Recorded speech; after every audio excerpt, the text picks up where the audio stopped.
On July 29, 1982, an Emissary International Congress convened on the campus of Colorado State University in Fort Collins, Colorado. 1,500 people gathered in recognition of the 50th anniversary of the initiation of the program of spiritual education offered by the Society of Emissaries. Representatives from all parts of the world were in attendance.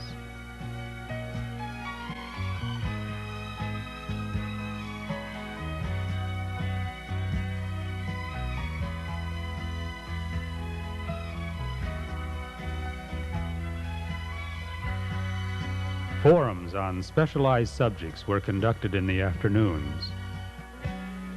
A slideshow was presented portraying the international emissary community.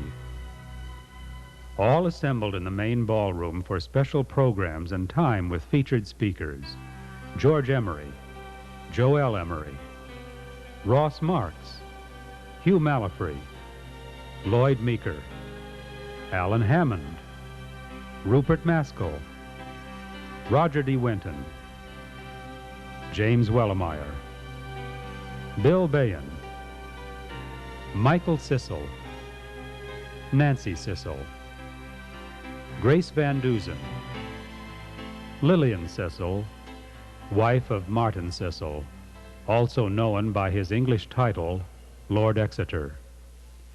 Lord and Lady Exeter are shown here at their home in British Columbia.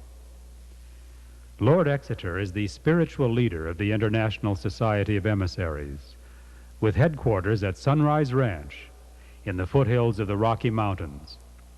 It's about a 40-minute drive from where the Congress was being held. Included in the many activities of the Congress was the opportunity to visit Sunrise Ranch. For many years, classes and seminars in the art of living have been conducted on Sunrise Ranch. For many, this was their first return visit to the ranch since attending a class or assembly session.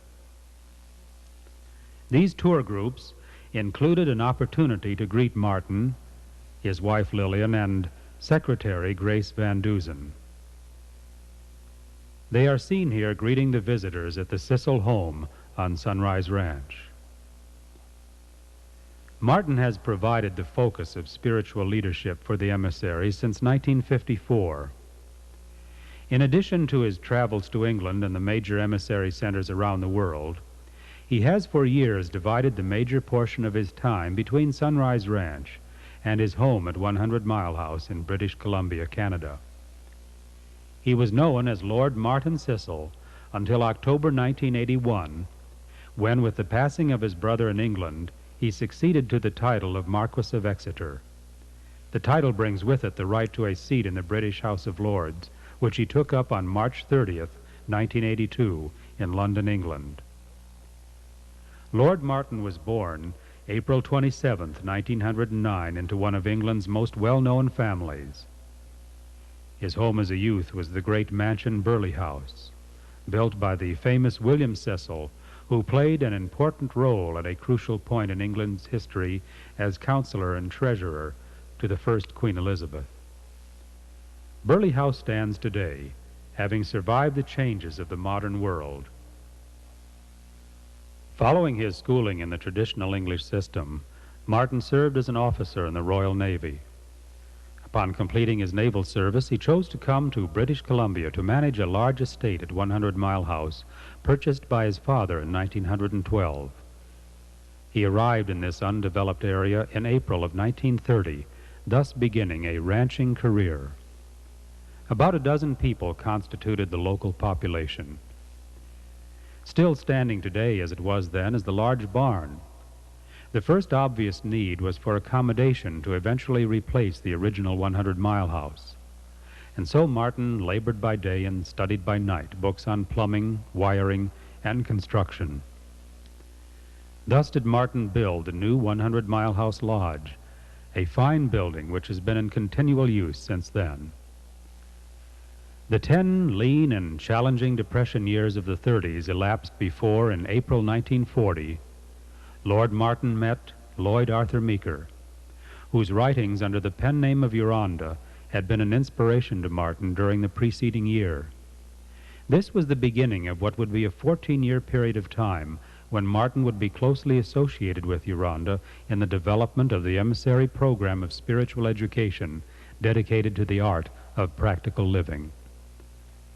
Lloyd Meeker's childhood experience was in sharp contrast to that of Martin Cecil's. Lloyd was born in this little house in Ferguson, Iowa, on February 25, 1907. As a young boy, his family moved to the western slope in Colorado, where land purchased sight unseen by his father proved to be a great disappointment, and he grew up in conditions of extreme privation and hard work, living in a small log cabin. He walked to a country school with an enrollment of 10 or 12, and in 4 1/2 school terms completed an 8th grade education. After working on a dairy ranch for a time, Lloyd left his boyhood home, traveled by freight train to Fort Scott, Kansas, where he found a job as laborer on a building construction crew, and within 5 years worked his way up to office manager. Then, with the crash of 1929, he lost his job, his savings, and his home. Events took him to Nashville, Tennessee, where his conscious search and longing for an understanding of the true meaning of life led to his determination to make a clean break from all previously formed ideas and concepts, trusting solely in the creative process in consciousness, moment by moment. With this orientation, he came to a uniquely focused 3-day intensified experience of spiritual awakening and awareness, concluded on the 16th day of September 1932, when he began writing, using the name Uranda, and teaching the spiritually oriented way of life, allowing all who will to serve God with practical effectiveness as emissaries of divine light. Uranda traveled extensively in the 1930s throughout the United States and Canada, lecturing and teaching to awaken people to a conscious harmonization with the laws of life. Uranda found Loveland, Colorado, near the foothills of the Rocky Mountains, an ideal location to establish his headquarters in 1943. He had offices in downtown Loveland. Sylvandale Ranch was the setting used in 1944 for a summer session with emissaries from many places. Martin was with Uranda during these special sessions. Uranda enjoyed taking groups on tours to the top of the Rockies and riding the colorful Colorado trails whenever time permitted. In the fall of 1945, Uranda learned of some property for sale in the Missouri Valley, some 13 miles to the west of Loveland. He found it an ideal location for establishing a communal living headquarters program. He renamed the valley Eden Valley. Uranda's wife, Kathy, suggested the newly acquired property be called Sunrise Ranch. The land had been poorly cared for. The few buildings on the ranch were all in need of repair. It was a rundown property with no water nor electricity available at that time. It was truly a pioneering project for the dozen or so who shared the initiation of this project with Uranda. Meals were prepared on an old-fashioned coal and wood range. Kerosene lamps and candlelight were used at night. The ranch house served as kitchen, dining, and assembly room. Uranda was personally active in many of the ranching, maintenance, and building activities. The old barn was made ready as a meeting place for those who came to share in a special session with Uranda during the summer of 1946. People came for varied periods of time with an average of 50 present throughout the sessions. Uranda enjoyed sharing his vision for the future with all who came to Sunrise Ranch. The rainbow of promise in Eden Valley was clearly evident. With a unit of people beginning to function on Sunrise Ranch, Uranda and Martin agreed in 1947 that a similar unit should also begin to develop at 100 Mile House under Martin's direct supervision. Martin continued to be personally involved in the many necessary physical activities as this new emissary unit began to emerge at the 100. In 1952, the first servers training class was initiated on Sunrise Ranch. It was a 6-month resident experience with morning class sessions conducted primarily by Uranda with the assistance of a few others in this partially completed structure. Afternoon work patterns were devoted to the many necessary ranching, gardening, and building activities. Martin was present with Uranda for the initiation of this class. New buildings were being built and existing buildings were remodeled. The barn was rebuilt, inside as well as outside, to provide living accommodations. Horseback riding was a favorite pastime for some. Uranda was an expert with horses. He's shown here giving a demonstration to class members and some visitors. Another class assembled in 1953, the first year Uranda used tape recorders, and so was begun a tape library of his classes, some of which are being used in classes conducted in various places around the world today. In 1950, with Uranda's rapidly increasing need for extensive traveling, he began flying his own plane. He's shown here at the airstrip at 100 Mile House. He and Martin flew together on occasion.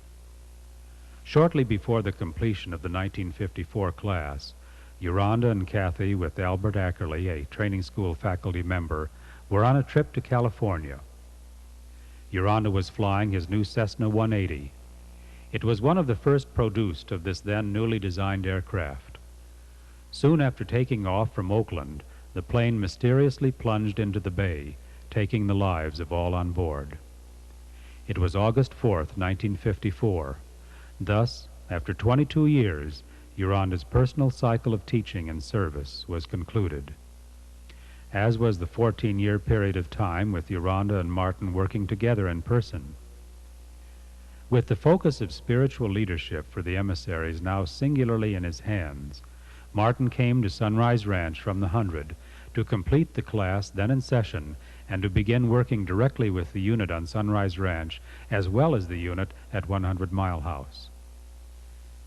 Martin and Lillian are shown here in 1955, packed for one of their many trips by car between Colorado and British Columbia. The unit at the 100 welcomes Martin and Lillian. And so, with Martin's close guidance, these two units of people matured in their capability for coordinated spiritual expression. As at Sunrise, the unit at the 100 constructed many buildings as their needs expanded. Martin is shown here with the old stagecoach that carried people on their travels through the Caribou many years ago. He supervised the interesting project of its restoration. It has been on display as a tourist attraction for many years. Martin also found that flying his own plane was the less fatiguing answer for so much travel. Here he is landing at the airstrip on Sunrise Ranch. The last aircraft which Martin personally flew on his many trips throughout the United States and Canada was this twin-engine Cessna.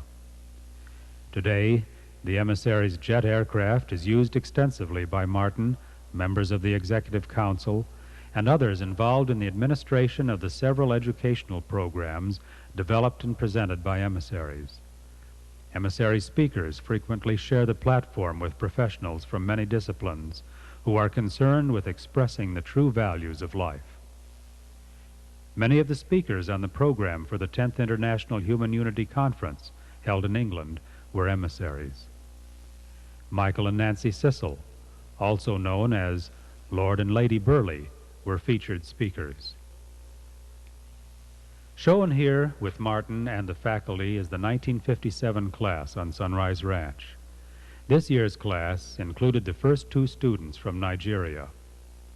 Classes continued through the 50s and through the 60s. Class members participated in the many building projects through the years as the facilities on Sunrise Ranch expanded.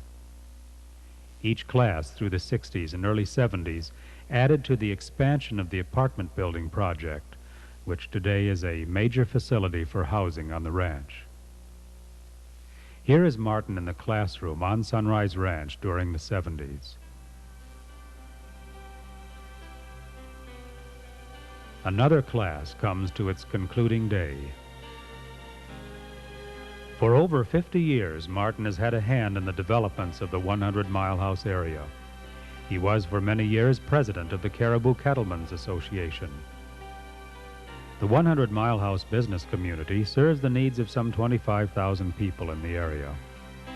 A number of businesses, such as the Red Coach Inn, are managed by emissaries.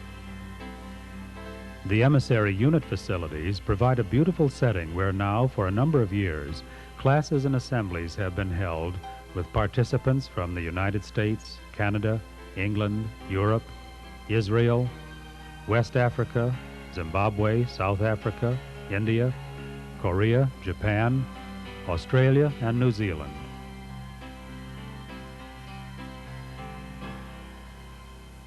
In 1972, members of the Emissary Central Council, meeting with Martin on Sunrise Ranch, formed a circle around the area where the construction of a unique dome chapel was to begin. Martin is standing at the center point marker from which all measurements will be made for the dome's construction. Many workers from many places for various periods of time came to participate in the 4-year cycle of its construction.